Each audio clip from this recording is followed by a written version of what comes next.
Hello, my fellow African brothers and sisters. On December 13, 2024, Mjadala Africa, a debate held at the African Union, that is AU headquarters in Addis Ababa.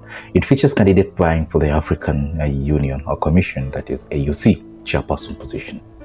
The discussion centered in the question, what does Africa want? This is a theme that it is closely aligned with the Agenda 2063.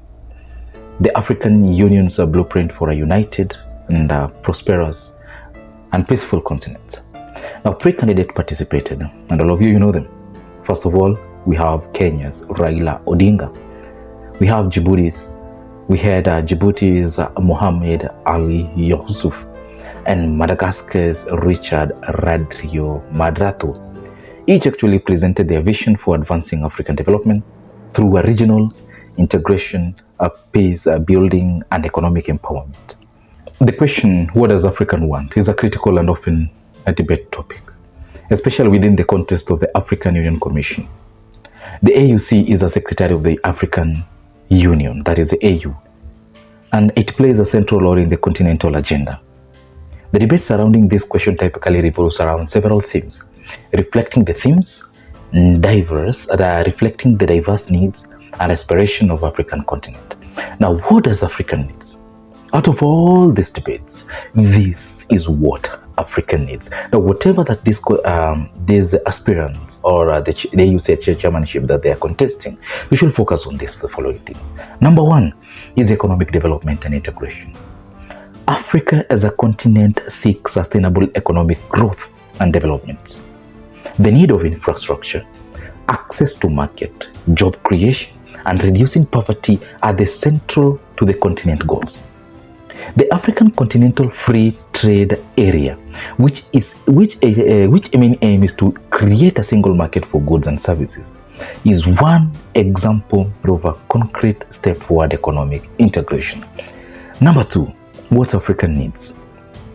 Africa needs peace and security. Africa is dealing with conflicts, civil wars, terrorism, and instability in several regions. The AUC emphasizes the importance of peace, should actually emphasize the importance of peace and security. And it works with the regional and international body to resolve conflicts, such as in South Sudan, the Sahel region, and the Horn of Africa. The African Peace and Security Architecture, that is APSA, is a part of this effort to maintain stability. The third thing that Africa needs is a good governance and democracy. Now, under good governance and democracy, there is a widespread desire of improved governance, transparency, and accountability.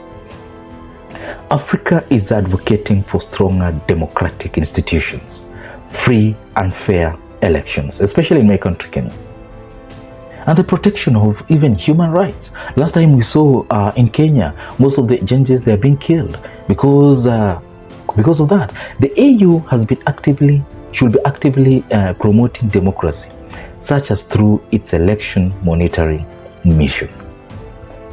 The next thing that Africa needs is education and human capital development. Africa is keen on improving its education system and investing in human capital. These include the improvement of literacy rates, vocational training, and expanding access to quality education across the continent. The focus is to create a skilled workforce that can drive the continent's growth. Now, another thing that Africa needs is the health and well-being. Now, public health is a significant concern, with the diseases like malaria, HIV and AIDS, and more recently, COVID-19 actually has been affecting large population. Africa should seek better healthcare system. Every African should be able to access medical resources and funding for health initiatives. Now, the AUC should work towards strengthening the public health system and foster the cooperation in disease control and prevention. Now, another thing that Africa needs is environmental sustainability. Now, the effect of this climate change have been increasingly impacting Africa. We all know that, particularly in terms of droughts, floods, and resource scarcity. Africa should ensure that its development are environmentally sustainable, and it has the necessary resources and support to combat the climate change. Now, another thing that Africa wants is the unity and Pan-Africanism. Now watch out. Africa, it wants a greater unity and solidarity among its nations, drawing from the Pan-African vision of a united, self-reliant continent. The African Union Commission should advocate for more cooperation among African nations in political, economic, and social spheres.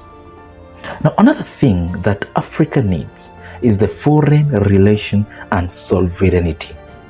Africa wants its sovereignty respected and seeks to balance its relations with other global powers. These include navigating economic partnership, trade relation, and security cooperation, while asserting its interest in the global stage, including a permanent seat at the United Nations Security Council. Now, we don't want many things. Africa don't want many things. We just want those things. When these things maybe these two contestants should focus on this. And the AUC is essentially the voice of the African Union in addressing these complex issues, which require both intra-African cooperation and external support. In essence, what does Africa want is a multifaceted question that encompasses development, peace, democracy, and recognition. Now, the conclusion on who Africa wants as the next African Union Commission chairperson reflects the continent's desire for a leader who embodies qualities of a strong leadership, integrity, and vision. African nations are looking for someone with the ability to address these pressing continental challenges that we've talked about. There is a preference for a candidate who can foster unity, collaboration, and progress among diverse member states, while also prioritizing the continent's independence and self-sufficiency in decision-making.